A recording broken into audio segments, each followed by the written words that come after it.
Hi, my name is Victoria Gardea, and I'm a part-time master's student at Azusa Pacific University in Southern California. I am currently enrolled in the social work program, Macro Concentration. Today, I'm here to talk to you a little bit about my experiences working with the elderly population and my observations. I had never worked with the elderly in the past until recently. I must admit, I had a misconception about working with them. Though I thought it would be boring since they would be slow-paced, knitting, crocheting, and complaining about life. But boy, was I mistaken. Through my observations of the elderly, I saw firsthand Erikson's 8 stages of psychosocial development, which state that from the moment we are born, our life will lead to either a sense of integrity or a fulfillment or dissatisfaction and despair. The elderly gained a sense of integrity and fulfillment through the diverse activities that they participate in at the nursing home, such as gardening, playing bingo, taking a stretch or breathing class, and going to the gym. It's just so plain and so simple. Yet everybody rushes around in great panic as if it were necessary to achieve something beyond themselves. According to Alan Watts, who's a philosopher, he talks about speaking from the perspective of an older person. Time flew me by, and now my kids are grown. The quality of life doesn't just end because I'm older. My desire to keep on living is still here. The elderly tend to isolate themselves if they're left unattended. Their morale decreases when they feel the lack of belonging.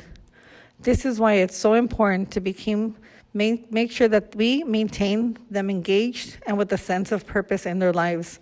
That way they can keep on living and feeling like they belong. As the years go by, the elderly become more accepting of their weaknesses, but they're also more outspoken due to wanting to steer others to make precise decisions. Some of them regret mistakes that they've lived through, and they want to prevent others from making them as well. Although we should not interfere with others' sense of being, the elderly tend to become more analytical and cautious. Sharing cooking secrets with family members makes the elderly feel special. They feel needed, and they feel that it touches their heart and their soul.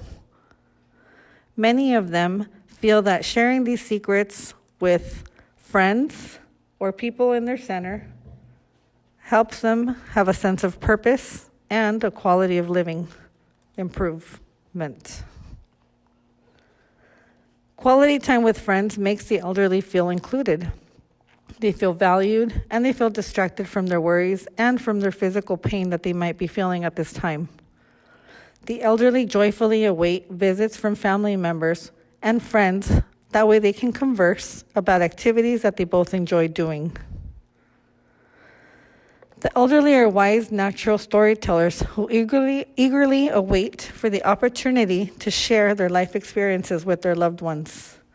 Their grandchildren tend to be their sense of pride, and spending any time with them makes them happy. They enjoy seeing them as often as possible and interacting with them and letting them know of how their childhood were when they were little. People over the age of 55 are considered older adults, and there's some stereotypes that include calling them over the hill, they're ready to throw in the towel. Although they might have lived a long time, most of these older adults are filled with life, and they're ready to enjoy things that they were unable to do before, once they got married and having children to raise. Faith in God helps the elderly find the strength and purpose to keep them living and comfort for what is to come in the near future. Hobbies and therapeutic activities keep their minds and sense of working over time, and at the same time adds longevity to their lives. There are more than 20% of adults who are age 55 and over who suffer from a mental or a neurological disorder. And the most common psychiatric disorder in this age group is dementia and depression, according to the World Health Organization. These psychological problems are studied under the umbrella of geriatric psychology.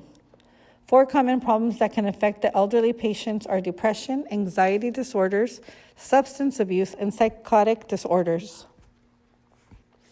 Some of the older population suffer from depression, anxiety, dementia, bipolar disorder, and schizophrenia.